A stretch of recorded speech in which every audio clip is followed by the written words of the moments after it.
जंटी में स्वागत आपका। मैं हूं योगेंद्र, आप देख रहे हैं खास खबर। और खास खबर में हम बात करेंगे, देश भर में तिरंगा यात्राएं निकाली जा रही हैं।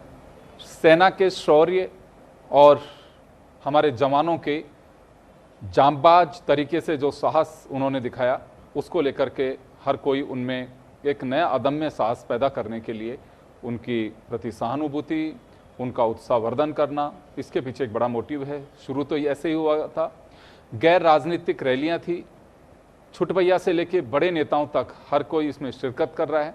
लेकिन अब ये लगता है कि छोटे हो चाहे बड़े नेता हों, अपना कद चमकाना ज़्यादा और धीरे धीरे सेना का जो साहस, जिसकी चिंता, वो धीरे धीरे पहले बीच में देखने लगे कि व्योमिका सिंह और सोफिया कुरैशी की फ़ोटो भी दिखाई देती है। अब धीरे धीरे उलुत्फ हो रही हैं, अपने नेताओं को ज़्यादा तवज्जो दिया जा रहा है। यही अब इसका एक मजमून रह गया है कि अपनी नेतागिरी कैसे चमकाई जा सकती है। चुनाव जिसको लड़ने हैं तो तिरंगा यात्रा, 20 लोग इकट्ठे कर लेते हैं तो निकालनी है तिरंगा यात्रा। होना चाहिए, बिल्कुल होना चाहिए। मैं आपके किसी के भी यूँ कहूँ कि देशभक्ति पे या राष्ट्रभक्ति पर शंका जाहिर नहीं कर रहा हूँ, लेकिन जो स्थितियाँ दिखाई देती हैं उसको लेकर मैं चर्चा कर रहा हूँ। कांग्रेस ने जय हिंद रैलियाँ शुरू की हैं, बाड़मेर में इसका आगाज हुआ। अब ये कंटिन्यू रहेंगी या यहीं पे ख़त्म होंगी, ये देखने वाली बात होगी। चलिए, हमारे साथ इस पूरे मुद्दे पर चर्चा करने के लिए उमेंद्र दादी साहब हैं, संदीप कलवानिया जी कांग्रेस से हैं, कृष्ण कुमार जानू साहब हमारे साथ भाजपा से हैं। उमेंद्र जी, तिरंगा रैलियाँ निकालनी चाहिए, बहुत अच्छी बात है। और ये मैं कहूँगा कि एक दूसरा पहलू इसका ये भी है कि जिस हरकत से पहलगांव में जो एक आतंकियों ने एक दहशत फैलाने का काम किया, उससे ये लग रहा था कि देश में मनमुटाव होगा, लोगों में एक विभाजन की स्थिति बनेगी। एक पक्ष तो ये कि देश के लिए अगर हम देखें तो सब एकजुट हुए हैं और वो हरकतें नाकामयाब रही। वो नापाक हरकतों को देश ने जवाब दिया। जब ऑपरेशन सिंदूर चल रहा था तो भी सब ठीक चल रहा था, लेकिन अब धीरे धीरे क्रेडिट की जहाँ लड़ाई होने लग गई तो फिर बाद में सवाल भी खड़े होने लग गए। अब क्या लगता है आपको कि बस या तो अब ये तिरंगा यात्राएं स्टॉप करनी चाहिए या फिर राजनीति स्टॉप करनी चाहिए? हम इसको कई मायने देख सकते हैं जी। देखिए, देश में यदि सैनिकों के सम्मान की बात होती है तो बहुत अच्छी बात होना चाहिए और ये सभी दलों को करना चाहिए। और मुझे लगता है कि चाहे इन्होंने ये राजनीतिक पार्टियां हैं तो कहीं ना कहीं पॉलिटिक्स तो आएगी आएगी। इसको हम ये नहीं कह सकते कि हनुमान चालीसा कर रही है, वो नहीं, तो पॉलिटिक्स आएगी। और पॉलिटिक्स, लेकिन पॉलिटिक्स अच्छी पॉलिटिक्स होनी चाहिए। मैं एक बात कहना चाहूँगा कि राष्ट्रवाद 3 प्रकार का होता है। एक तो होता है राष्ट्रवाद, एक होता है प्रखर राष्ट्रवाद, एक होता है छद्म राष्ट्रवाद। अब देखने वाली बात है कि कौन व्यक्ति किस प्रकार का राष्ट्रवाद को बढ़ा रहा है, क्या है। लेकिन मैं ये कहना चाहूँगा कि भारतीय जनता पार्टी ने जिस प्रकार का एक माहौल बनाया देश में किया, उन्होंने ऐसे कोशिश की है कि सैनिकों से ज़्यादा काम शायद बीजेपी के लोगों ने इसमें किया है पाकिस्तान के खिलाफ। तो ये इस प्रकार का माहौल नहीं बनना चाहिए। हमें सैनिकों का सम्मान करना चाहिए। न बीजेपी ने न कांग्रेस ने, दोनों ने ही कई सैनिक परिवारों में जाके आपने किसका सम्मान किया, किसके आपने सैनिक परिवारों को बुलाया? क्या मंच से बुलाते, उनका मान होता, उनका सम्मान होता, हमारी वीरांगनाओं का सम्मान होता। एक बात लगती है कि इन्होंने कुछ किया है। अब यहाँ तो क्या है कि जैसा कि आपने पहले बताया कि अपना अपना चेहरा चमकाने की बात है। विधायक भी लगे हुए हैं, सांसद भी लगे हुए हैं, हर व्यक्ति लगा हुआ है कि देखा कि मेरी सभा में कितनी भीड़, ये देखना कि मैं ही केवल राष्ट्रवादी हूं, बाकी लोगों को राष्ट्रवाद का प्रमाण पत्र मैं ही दूंगा। ये स्थिति इन्होंने बना दी, ये ठीक नहीं है। कुल मिला के एक पार्टी लेवल पे काम होना चाहिए। देश के सम्मानीय प्रधानमंत्री ने जगह जगह कह दिया। मैं समझता हूं जब पार्टी का मुखिया, जो देश का मुखिया है, उन्होंने जब सब कुछ कह दिया तो उसके बाद कोई इन चीज़ों की आवश्यकता होती नहीं है। लेकिन अब बात यह है कि अपनी अपनी दुकान तो चलानी है, राजनीति में रहना है तो अपना चेहरा भी चमकाना है। अब इस समय क्या है कि चेहरा चमकाने की दौड़ चल रही है। यानी आप देखिए कि पार्टी लेवल का एक बड़ा कार्यक्रम होता, अच्छा लगता, उसमें ये होता, एक संदेश जाता। अब आपके क्या है कि विधायक वो उसके कार्यक्रम में नहीं जाएगा, वो उसके में नहीं जाएगा, मैं उसके में नहीं आऊँगा, मेरी संख्या कितनी होनी चाहिए, कार्यकर्ताओं में एक बोल डाल रहे हैं कि लेके आओ। यानी कुल मिला के यहाँ ये जानू जी बैठे हैं, वो बताएंगे कि आपने छोटे कार्यकर्ताओं की सीआर बनाने का काम ले लिया। आप कहो कि जो मेरी रैली में आएगा वही राष्ट्रवादी है, जिसको मैं दूंगा सर्टिफिकेट आई आए। और कई दफे तो बड़े कहते हैं आप तिरंगा यात्रा में नहीं आए, आप सिंदूर यात्रा में नहीं आए, यानी प्रमाणिकता ये देंगे कि राष्ट्रवाद की। यानी मैं एक बात कह सकता हूँ योगेंद्र जी, जो राष्ट्रीय स्वयंसेवक संघ की विचारधारा से व्यक्ति जुड़ा हुआ है उसमें जन्म से राष्ट्रवाद है, प्रखर राष्ट्रवादी हो, उसके लिए क्या कहना। लेकिन भारतीय जनता पार्टी में जो आयातित लोग आए हैं वो अभी दिखा रहे हैं, वो एक कहावत है कि नया नया है, जोश आ रहा है इनमें, जोश की बात है। आयातित लोग भी हैं, आयातित लोग जब आप चुनाव से पहले इनकी पार्टी से ले लेके आए ना, कईयों को लेके आए और आए दिन ले लेके आ रहे। और जिन्होंने चॉइस हमेशा आपको गालियां निकाली, आपकी राष्ट्रीय स्वयंसेवक को गालियां निकाली, मोदी जी को गालियां निकाली, अटल जी को गालियां निकाली, आज वो आपके नेता बन रहे हैं। तो इसलिए मैं उनको ये कहूँ, विचारवान व्यक्ति नहीं कह सकता मैं उनको, मैं आयातित नेता कहूंगा। आयातित नेताओं का भी चेहरा चमकाना है। इसके अलावा एक बात और कहना चाहूंगा मैं यहाँ पे कि भारतीय जनता पार्टी के पास युवा मोर्चा है, महिला मोर्चा है, आपके पास सैन्य प्रकोष्ठ है, बुद्धिजीवी प्रकोष्ठ है। आपने इनको तो कोई काम दिया नहीं, आपने नए लोगों को दे दिया कि आप होगे सिंदूर यात्रा के संयोजक, आप बढ़ोगे। अरे यार किसी की दुकान जमाओ बहुत अच्छी बात है किसी, लेकिन काम होना चाहिए संगठन के बैनर पे, एक व्यक्ति के बैनर पे नहीं होना चाहिए। आपने किसी व्यक्ति को बड़ा नेता बनाने के लिए आपने उसको बना दिया इसका मुखिया, लेकिन यही काम सैन्य प्रकोष्ठ पे होता, यही काम युवा मोर्चा पे होता, यही काम महिला मोर्चा पे होता, यही काम यदि भारतीय जनता पार्टी का होता तो एक अच्छा संदेश जाता। मैं आज कांग्रेस ने शुरू कर दी वो नई यात्रा, जय हिंद यात्रा। अब ये पूछे सवाल बताइए, आपने ये जो ऑपरेशन ये क्यों बंद किया, किसके उस मध्यस्थता से किया, और ये सब बातें मन से बोलने की होती है, किसके उससे हुआ। यानी कुल मिला के आप भी एक देश की सेना पे विश्वास नहीं कर रहे। कुल मिला के देखिए सब लोग अपनी अपनी दुकान चला रहे हैं। कांग्रेस कम है, कांग्रेस भी देख रही है कि हमको अपनी दुकान चलाने कैसे होगा। यानी जो मुद्दे मंच में नहीं बोलने चाहिए वो आप मंच में से बोल रहे हैं कि हमको प्रमाण दीजिए। देखिए इन्होंने पहले प्रमाण मांगा था, अब प्रमाण दुनिया दे रही इनको कि ऐसे ऐसे हुआ। अब तो आप प्रमाण तो नहीं मांग रहे, आपको प्रमाण पहले किया तो आपको प्रमाण की आवश्यकता थी, अब है तो आपने किसके समझौते से किया, किसके दबाव से किया। ये क्या कई दफा कूटनीति भी होती है, राजनीति भी सब कुछ होता है, लेकिन कुल मिला के दोनों ही पार्टियां ठीक नहीं कर रही। दोनों पार्टियों को समझने की आवश्यकता है, दोनों पार्टियों में क्या है अभी हो रही है। आप सही कह रहे हैं कि वाकई ऑपरेशन सिंदूर बहुत अच्छी बात है, पहलगांव का बदला, और एक जो टाइटल दिया गया है उसे जो नाम दिया गया है सिंदूर, निश्चित रूप से। और मैं तो ये भी कहूँगा कि व्योमिका सिंह और सोफिया कुरैशी जिनसे प्रेस ब्रीफिंग कराई लगातार, ये नारी सशक्तिकरण की एक अद्भुत मिसाल थी, क्योंकि महिलाओं के अंदर ये था कि हमारे सिंदूर को उजाड़ दिया। देखिए सरकारें क्या कर सकती हैं, निश्चित रूप से बदला ले सकती हैं, उस तरह के हर पोजीशन को उस अंजाम तक पहुंचाने की कोशिश कर सकती हैं कि जिन परिवारों के अपने बिछुड़ गए, चले गए, उनको न्याय मिल सके। घटना होना दुर्भाग्यपूर्ण है, इसे कोई भी अप्रिशिएट नहीं कर सकता, लेकिन इस पर राजनीति नहीं होनी चाहिए। न तो किसी को ऑपरेशन सिंदूर पे क्रेडिट लेना चाहिए और न ही किसी को कटघरे में खड़ा करना चाहिए। तब तो लगता है कि देश के इस पूरे मकसद में सब एकजुट हैं। अदरवाइज होगा क्या कि एक अगर भुनाने की कोशिश करता है तो फिर देखता है कि हम पीछे क्यों रहें। कलवानिया साहब, आपके पास में आना चाहूँगा। अब आपने जय हिंद यात्रा शुरू की है, ये बाड़मेर तक सीमित है, बॉर्डर एरिया है, या कई जगह चलाएंगे इसे अब? देखिए योगेंद्र जी, जो हमारी जो जय हिंद यात्रा है वो सेना के शौर्य और पराक्रम को लेकर हम उसको भुनाने के लिए नहीं कर रहे, जबकि हम उसको देशवासियों के सामने रखने के लिए हम कह रहे हैं कि एक जो ऑपरेशन सिंदूर है वो एक व्यक्ति का क्रेडिट नहीं है, पूरे देश की सेना का है, पूरे 140 करोड़ देशवासियों का है। जिस हिसाब से भारतीय जनता पार्टी इसको तिरंगा यात्रा में लेके आ रही है, उसको हम कह रहे हैं कि नहीं, जो प्रधानमंत्री जी का जो इन्होंने व्यू बनाया है कि एक सेना के जवान के ड्रेस पहना के उसमें दिखाया जा रहा है कि हमने सब कुछ कर दिया, प्रधानमंत्री जी ने सब कुछ कर दिया, ये ऐसा नहीं है। हमारे लगातार सवाल है, आपने सेना ने जो ऑपरेशन सिंदूर में जो बहादुरी से जो काम किया, जो पराक्रम दिखाए, पाकिस्तान में जाके वहाँ मारा उनके आतंकवादियों को, अड्डों को उनको ध्वस्त किया, वो एक सेना के लिए बहुत ही बड़ा मिसाल है और हम सभी 140 करोड़ देशवासियों के लिए बड़ी मिसाल है। मगर उसके बाद में जो अचानक आपने सीज फायर करवाया, जिसमें डोनाल्ड ट्रंप ने बीच में आके कहा कि हमने व्यापारिक समझौते के आधार पे या उनके दबाव में लेकर हमने सीज फायर करवाया, तो हम ये मुद्दा जानना चाह रहे हैं कि आपने आखिर पंचायती डोनाल्ड ट्रंप की क्यों करवाई, किस कारण से करवाई। दूसरा हम विदेश मंत्री ने कहा ना, दूसरा हम ये कहना चाह रहे हैं कि जो पहलगाम के जो आतंकवादी थे 4 जो आप कह रहे हो, वो कब पकड़े जाएंगे, आप उसके बारे में जनता को सामने नहीं बता रहे। भाई आपने उनको कब पकड़ रहे हैं? जब आप पुलवामा की जो घटना में आपने कहा था कि 150 करोड़ वहां RDX आया था, तो 150 क्विंटल RDX आया था, तो वो कहां से आया था?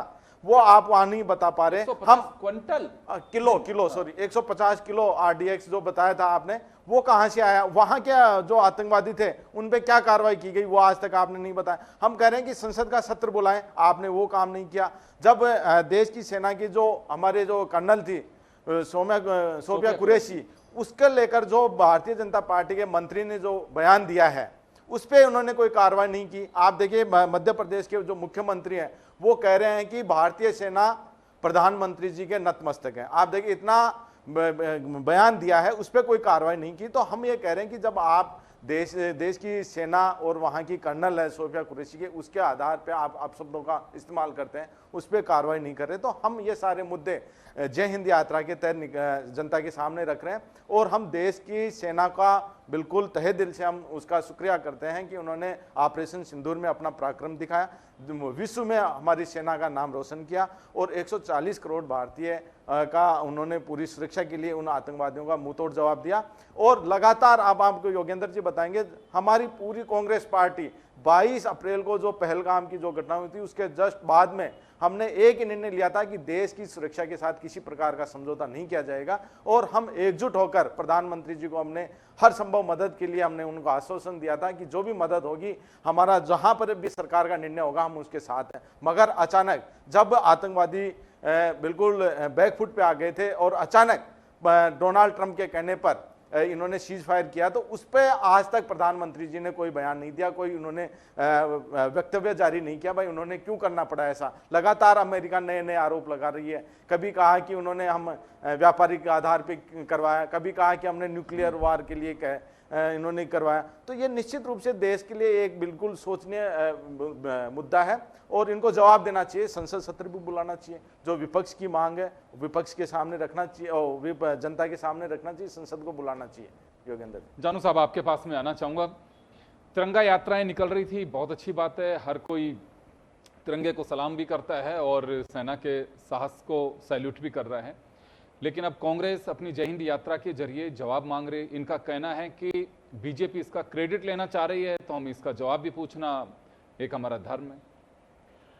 योगेंद्र जी, कुल मिलाकर तिरंगा यात्रा का जो एजेंडा बना था उसमें किसी प्रकार का राजनीतिक लाभ लेने की कोशिश भाजपा की तरफ से नहीं हुई। पूरी तरह से तिरंगा यात्रा को तिरंगा यात्रा ही रखा गया था। सेना के अधिकारियों को, सेना के जो लोग उसमें फ्रंट फुट पे थे, उनकी फोटोज लगाई गई थी। भाजपा के किसी नेता की, मंत्री की, प्रधानमंत्री की, मुख्यमंत्री की फोटो से गुरेज करने का निर्देश दिया गया था। अब वो जो क्रेडिट के झगड़े की बात है, जहां तक क्रेडिट के झगड़े के नाम पर जिस प्रकार के सवाल अब उठ रहे हैं, वास्तविकता तो ये है, ये सवाल भाजपा से पूछे जा रहे हैं या सेना से पूछे जा रहे हैं। हमें सेना के वक्तव्यों पर भरोसा नहीं है या फिर हमारे को ट्रंप चाचा की ही बात माननी है। कांग्रेस सीधे तौर पर जिस विषय की चर्चा कर रही है, संसद का विशेष सत्र बुलाना चाहिए। भाई ये सत्र तो जब होगा तब हो जाएगा। युद्ध काल की तो घोषणा हुई नहीं थी, ऑपरेशन करना था। ऑपरेशन के जो एजेंडे प्रिंट आउट हुए थे उसको सेना ने इंप्लीमेंट किया है। सीसीएस की बैठक में प्रधानमंत्री ने तीनों सेना के अंगों को फ्री हैंड दिया था। कौन सा ऐसा काम था जिसकी क्रेडिट प्रधानमंत्री भाजपा को देना चाहते थे? प्रधानमंत्री तो सीधे तौर पर सेना को फ्री हैंड दे दिया है। सेना ही निर्णय करेगी कब ऑपरेशन करना है, कहां करना है, कितना बड़ा करना है, कब रोकना है। अब इस सारे में जिस प्रकार का अंतर्राष्ट्रीय राजनीतिक कूटनीति को ध्यान में रखते हुए डोनाल्ड ट्रंप ने ट्वीट किया, बाद में पलट गया, बाद में फिर जुड़ गया, तो अंतर्राष्ट्रीय राजनीति करने वालों के आधार पर कांग्रेस देश के हितों का निर्धारण ना करे, ना सोचे। और बहुत से ऐसे सेना के और विदेश नीति के विषय होते हैं जिन पर खुलकर फ्रंट फुट पे, मंच पे चर्चाएं नहीं होती। फिर भी कांग्रेस अगर करना चाहती है तो उसका लाभ किसको देना चाहती है, उसका लाभ किसको मिलेगा, और उससे सेना का मोरल बूस्टअप होगा या सेना की बातों का पटाक्षेप होगा। अब जिस प्रकार के सवाल उठे, कितने विमान दुर्घटनाग्रस्त पाकिस्तान ने किए, कितने वो हो गए, कितने हताहत हो गए, कौन कौन से हथियार काम मिले, ये बातें पूछने की नहीं है। जब सेना को सर्वाधिकार दिया गया है तो इन बातों को पूछ करके आप किसका स्लीपर सेल बनने की भूमिका निभा रहे हो, किसको इनडायरेक्ट कौन कौन से हथियार की जानकारी दे रहे हो। निश्चित रूप से कांग्रेस जय हिंद यात्रा निकाले, अच्छा होता वो तिरंगा यात्रा में साथ आती तो क्रेडिट भाजपा को नहीं जाती। अब वो जय हिंद निकाल रही है, उसमें उसे गुरेज करना चाहिए नेताओं की फोटो और पोस्टरों से, उसे देश की सेना के सम्मान में यात्रा निकालनी चाहिए। आज उनकी जय हिंद यात्रा बाड़मेर में तो फूट की शिकार हुई है। लेकिन जानू साहब, आपके भी जो देखते हो पोस्टर बैनर जो लगे होते हैं, उसमें धीरे धीरे धीरे धीरे जो पहले दिन जो पोस्टरों में फोटो दिख रही थी वो धीरे धीरे गायब होती जा रही। मैंने इसी वजह से कहा ना, हर कोई क्रेडिट की लड़ाई लड़ रहा है। देखो, ये जो सोशल मीडिया का जमाना और फोटो बेचने का, अपना चेहरा बेचने का जो आदत पड़ा है राजनीति में, उसका दुष्परिणाम है। निश्चित रूप से भारतीय जनता पार्टी ने जो सर्कुलर केंद्र से बनाकर भेजा था और पार्टी की तरफ से जो पोस्टर लगाए गए थे, उनमें कहीं राष्ट्रीय नेतृत्व का या प्रादेशिक नेतृत्व का, प्रधानमंत्री, मुख्यमंत्री, रक्षा मंत्री, किसी का फोटो नहीं था। केवल और केवल तिरंगा और सेना से जुड़े लोगों के ही फोटो थे, और उसी को सामने रखकर सामाजिक संगठनों के माध्यम से अब धीरे धीरे बदल गया ना। अब देखो कितने लोगों की फोटो दिखते हैं जिनके पहले दिन दिख रही थी। निश्चित रूप से देखो, ये जो स्वभाव है हमारे यहाँ राजनीति में, भारत का नागरिक दुनिया के बाकी देशों में जब जाता है तो श्रेष्ठ नागरिक कहलाता है, बहुत कानून का पालन करता है, और मुंबई एयरपोर्ट पर, दिल्ली एयरपोर्ट पर उतरते ही अपने कानून को जेब में डालता है। हमारे यहाँ जो लॉ एनफोर्समेंट एजेंसियां हैं, लगातार उन्होंने इस प्रकार की लापरवाहियां की हैं कि भारत का नागरिक भारत के कानून को वो सम्मान नहीं देता जो सम्मान वो खुद दुनिया के दूसरे देशों में जाकर वहां के कानून को देता है। चलिए, अभी एक बड़ा आरोप लगाया इन्होंने कि किसका स्लीपर सेल बनना चाह रहे हैं। आप स्लीपर सेल जानते ही होंगे। देखिए, इनका आरोप लगाने की इनकी आदत है, मगर आप देखें कि निश्चित रूप से जो ऑपरेशन सिंदूर में जो खामियां रखी है भारतीय जनता पार्टी ने, जो डोनाल्ड ट्रंप, आप देखें कि लगातार, योगेंद्र जी आपने भी सुना है, देशवासियों ने भी सुना है, प्रधानमंत्री जी अमेरिका में जाके कहते थे डोनाल्ड ट्रंप माय फ्रेंड, अब की बात डोनाल्ड ट्रंप की सरकार। इसके बावजूद भी इन्होंने, डोनाल्ड ट्रंप ने जो उन्होंने पंचायती की है, उस पर हम क्वेश्चन मार्क लगा रहे हैं। लगातार हम भाजपा से पूछना चाह रहे हैं कि आखिर ऐसा कौन सा मामला था जिसकी वजह से डोनाल्ड ट्रंप को बीच में आके पंचायती करनी पड़ी। हमारे जो शिमला समझौता था उसमें हमने स्पष्ट अपने कर रखा है कि कोई दूसरा देश आके इसमें हस्तक्षेप नहीं करेगा। दूसरा, आप देखें कि भारतीय सेना का जो मोरल है वो किसने डाउन करने की कोशिश की, इन्होंने किया है। आप देखें कि मध्य प्रदेश के जो मुख्यमंत्री हैं शाह साहब, उन्होंने क्या कहा है ना, उसके बाद में भी उन्होंने उस पर कोई कार्रवाई नहीं की गई। वो मंत्री ने जो व्योमिका उसके लिए कहा है, सोफिया कुरैशी के लिए, निश्चित रूप से उस पर कोई कार्रवाई नहीं की। अगर यही कार्रवाई अगर किसी दूसरे विपक्षी दलों के द्वारा कर दी जाती तो अब तक उसके ऊपर मुकदमे लगा दिए जाते हैं। दूसरा, वहां पर इन्होंने, जो वहां के उप मुख्यमंत्री हैं, उन्होंने स्पष्ट ये कहा है कि देश की सेना प्रधानमंत्री के चरणों में नतमस्तक है। आप देखें कितना मोरल डाउन करने का काम किया है। तो निश्चित रूप से इनकी कथनी और करनी में फर्क है। कांग्रेस पार्टी निश्चित रूप से जो सेना का जो पराक्रम है, शौर्य है, उसके साथ है। लगातार हम देशवासियों के और भारत की आंतरिक सुरक्षा और आतंकवाद के खात्मे के लिए लगातार हम सरकार के साथ हैं। मगर जिस हिसाब से इन्होंने तिरंगा यात्रा के तहत राजनीतिकरण किया है, प्रधानमंत्री को जिस हिसाब से इन्होंने सामने रखा है, कुल मिलाकर के बात ये कह सकते हैं ये राजनीतिक क्रेडिट ले रहे हैं। दूसरा, आप देखें, एक मिनट योगेंद्र जी, अगर वोट बचाने की कोशिश करेगा, आप देखें कि जो पहलगाम की घटना हुई थी उसके दूसरे दिन ये वोट मांगने चले गए थे, बिहार में चुनावी रैली करने चले गए थे। आज ये तिरंगा यात्रा की बात कर रहे हैं। जो इनका आरएसएस है नागपुर में, आज तक इन्होंने तिरंगा वहां लगाया नहीं, तो ये तिरंगे से तो परहेज करते हैं ये लोग। चलिए, मैं जानू साहब एक बात आपसे जानना चाहूंगा। कांग्रेस लगातार ये बात करी और सोशल मीडिया पे भी देखा, आम लोग भी कहते हैं, अगर कांग्रेस का कोई एक प्रवक्ता वक्ता अगर कोई एक बयान देता है तो उसमें आप उम्मीद करते हैं कि राहुल गांधी बोले, सोनिया गांधी बोले। अभी आपके इन दिनों में 3 बड़े नेताओं ने बयान दिए। पहलगांव को लेकर के आपके हरियाणा के सांसद बोले, एक मंत्री बोल चुके, डिप्टी सीएम बोल चुके। मंत्री महोदय पर तो सुप्रीम कोर्ट से डांट पड़ी लेकिन कोई रिएक्शन नहीं आया उसके ऊपर। तो दूसरों से आप अपेक्षा करते हो और खुद नहीं बोलते हो। या मैं तो हमेशा कहता हूं कि किसी के मुंह में इंडिविजुअल कोई बयान देता है तो कोई पार्टी का नेता नहीं घुस सकता उसके अंदर, कोई भी बोल सकता है। आज अगर मान लो किसी के, अब आप इतने लोग बैठे हुए हो, अगर आप लोग कुछ कह दो तो जंटी इसमें क्या कर सकता है, क्योंकि पहले से तो पता होता नहीं है कि अगले शब्द मेरे क्या होंगे या के जानू साहब के क्या होंगे, लेकिन कोई रिएक्ट नहीं करता, फिर दूसरे से आप अपेक्षा करते हो। योगेंद्र जी देखो, नैरेटिव बनाने का जो काम होता है, कांग्रेस ने बहुत लंबे समय तक नैरेटिव की बात नहीं है, तो आपके मंत्रियों ने बोला है उसकी बात कर रहा हूं मैं। जो किसी ने बोला है, टंग स्लिप को कहें, भावना में कई बार आदमी द्वारा बोला गई बात कहें, मंच पर आदरणीय मंच पर राजीव गांधी का उल्लेख करते करते राहुल गांधी नाम निकलता है तो उसे आप अन्यथा ना लें। ये व्यक्ति की भावना और शब्दों की अभिव्यक्ति को समझने की जरूरत होती है। अब वो पर्टिकुलर शब्द पकड़ मतलब करके जो आप जायज राजनीति, मान रहे सोफिया कुरैशी के लिए जो बोले आपके मंत्री मध्य मैं प्रदेश बिल्कुल के? जायज नहीं मान रहा, लेकिन उसकी भावना को समझने की जरूरत है। वो कहना क्या चाहता था और बोल क्या गया, उस त्रुटि को पकड़ के आधार नहीं बनाया जा सकता। और इस सारे विषय पर ये कहते हैं ना, राजनीति हम करना चाहते हैं। हमने सर्वदलीय सांसदों का 60 से अधिक समूह बनाकर दुनिया के देशों में इस विषय का नैरेटिव ये बहुत अच्छी स्पष्ट बात है। करने के लिए भेजा है। अच्छी बात है, अच्छी बात है। कहीं इसे हमारे appreciate मन में करेंगे। जो दलगत राजनीति है उसकी भावना नहीं है। राष्ट्र का विषय, राष्ट्र की संसद के सारे सदस्य, सब दलों के लोग विदेश में जाकर रखेंगे कि इसमें वास्तविकता क्या थी और सच्चाई क्या थी। आज दुनिया की चौथी अर्थव्यवस्था भारत बना है और दुनिया को नेतृत्व देने की स्थिति की तरफ हम बढ़ रहे हैं। हम विपक्ष को नजरअंदाज नहीं करना चाहते, पर उससे रचनात्मकता की अपेक्षा करते हैं। शब्द विन्यास की राजनीति की बजाय वो राष्ट्र की राजनीति करे तो बहुत अच्छा लगेगा। जी चलिए, अभी आपने सुना, खैर आप पहले भी कह चुके हैं कि सब अपने अपने डपले अपना अपना राग है। और राजनीति में ये तो तय मान के चलिए कि अगर एक पार्टी वोट के एजेंडे पर चलती है तो दूसरी उसे बर्दाश्त नहीं कर सकती। उमेंद्र जी, आपके पास में आना चाहूंगा।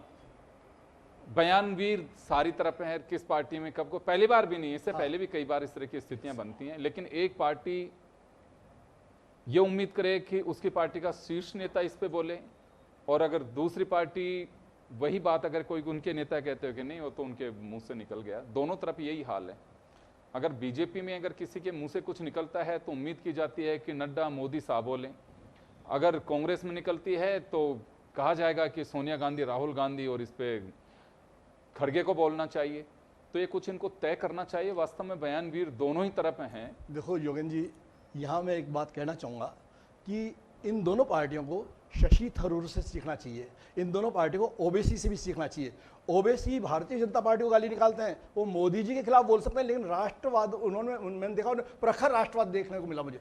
इस समय जो विदेशों में गए पाकिस्तान की उन्होंने धज्जियां उड़ाई है। तो इसलिए भाई आप लोग के, उनकी भी एक पार्टी, वो भी एक पार्टी चलाते हैं। वो बोले, सुप्रिया सुले बोले, बहुत से ऐसे लोग, आप उनसे सीखिए ना। आप केवल ये कहो कि नहीं हमारी पार्टी का ये होना चाहिए, वो नहीं चाहिए। देखो बहुत से लोग देश में, यदि देश की मान सम्मान की बात आती है तो मैं ये बात दावे के साथ कह सकता हूँ कि कोई पार्टी ऐसी नहीं होगी जो देश के मान सम्मान के साथ में खिलवाड़ करेगी, चाहे कोई भी हो। वैचारिक मतभेद आपके हो सकते हैं, आप सरकार के खिलाफ हो सकते हो, आप मोदी जी के खिलाफ हो सकते हो, आप भजनलाल जी के खिलाफ हो सकते हो, आप लेकिन देश की सेना के खिलाफ नहीं हो सकते। इसलिए इनका सम्मान करना चाहिए, इनका इन्होंने जो गौरव बढ़ाया उसके लिए अच्छी बात है। हाँ, ये भी बात है कि कभी कभी ये जब वाणी, अब ये बात अभी मेरे कांग्रेसी मित्र कह रहे थे ना कि वो सेना की ड्रेस पहन लेते हैं, वो पहन लेते हैं, बहुत अच्छी बात है, ये तो गर्व की बात है। हम अपने बच्चे, छोटे छोटे बच्चों को पहनाते हैं सेना की ड्रेस, तो ये तो एक बहुत गर्व की बात है कि हमारे देश का पीएम सेना की ड्रेस पहनता है, इसका सम्मान करना चाहिए।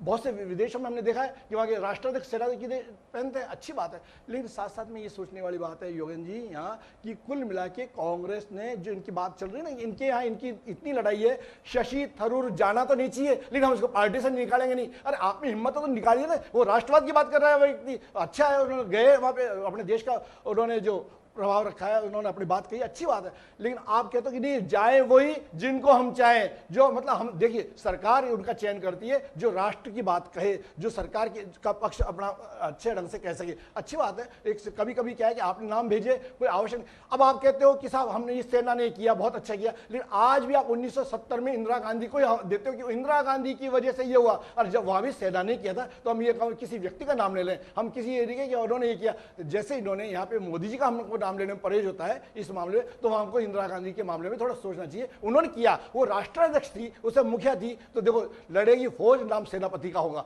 तो जब जो भी पीएम होगा, जो भी राष्ट्रपति होगा, जो भी मुखिया होगा, उसको वहाँ अच्छा या यश अपयश तो उसको मिलेगा ही मिलेगा, अच्छी बात है। लेकिन जब हम 1970 की बात आती है, जब तक नहीं कहते कि इंदिरा जैसी कोई हुई नहीं, दुर्गा थी, बहुत अच्छी बात है, अटल जी ने भी उनको दुर्गा माना था, सब कुछ कहा। तो आप विपक्ष से सीखिए, विपक्ष से देखो अटल जी ने जो कहा वैसे उदाहरण पेश कीजिए, ठीक हो गया, जो ठीक चलता है देश में। लेकिन हमें सरकार का सम्मान करना चाहिए, दुनिया में ऐसी बात नहीं जानी चाहिए जिससे लगे कि इनके यहाँ फूट है। हम आपस में बल्कि भले कितना भी किया जाए, लेकिन जब राष्ट्रवाद की बात होगी, जब देश की बात होगी, तो हमें एकजुटता दिखाने की आवश्यकता होगी।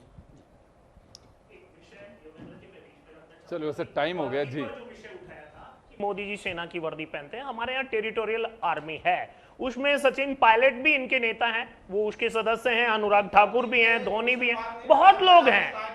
ऐसा एक्सपोज किया है कि जैसे युद्ध जाके उन्होंने लड़ा है। तो ये आप सेना ये आप उदाहरण एक योगेंद्र जी व्यक्तिगत दे चुके हैं। आप ये क्रेडिट आप है ना भारतीय सेना को दीजिए, आप एक व्यक्ति विशेष को नहीं दे सकते। इसमें पूरा 140 करोड़ भारतीय उसके साथ थे, भारतीय सेना के। जो पराक्रम जो वहां पर आतंकवाद के अड्डों को नष्ट किया गया है वो भारतीय सेना का पराक्रम है, शौर्य है, उनकी ताकत है। चलिए मैं माफी चाहूंगा, फिलहाल तो मैं यही कहना चाहिए कि वाकई देखिए युद्ध हो चाहे कोई ऑपरेशन हो, जो बॉर्डर पे लड़ते हैं हमें उनके प्रति बिल्कुल उसी तरह का रेस्पेक्ट और एक उनके वो हिम्मत देने वाली बात, उनको मजबूत करने की आवश्यकता होती है। उससे राजनीति नहीं होनी चाहिए।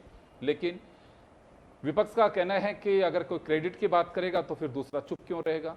तो ऐसे में यही होना चाहिए कि ऐसे मुद्दों पर इन पे राजनीति नहीं होनी चाहिए, काम यही करना चाहिए। अगर तिरंगा यात्रा निकाल रहे हैं या जय हिंद यात्रा निकाल रहे हैं तो उसका मकसद यही होना चाहिए कि जो टाइटल हमने दिया है वो सार्थक तभी होगा जब उसमें राजनीति नहीं हो। गैर राजनीतिक अगर इस तरह के आंदोलन मूवमेंट रखेंगे तो मुझे लगता है कि देश उसे अप्रिशिएट करेगा। और राजनीति घुस गई तो फिर कोई अर्थ नहीं है। तिरंगा यात्रा या जय हिंद यात्रा, तमाम यात्रा, कोई सी भी यात्रा लिख लो, सैन्य सम्मान यात्रा, उसका कोई अर्थ नहीं निकल जाता है। अगर मकसद यही है कि राजनीति और करनी है, उसमें राजनीतिकरण करना है और उसका क्रेडिट लेना है, तो मुझे लगता है कि फिर इसके साथ न्याय नहीं होगा। आप सभी का बहुत बहुत शुक्रिया। खास खबर में इतना ही, दीजिए इजाजत, नमस्कार।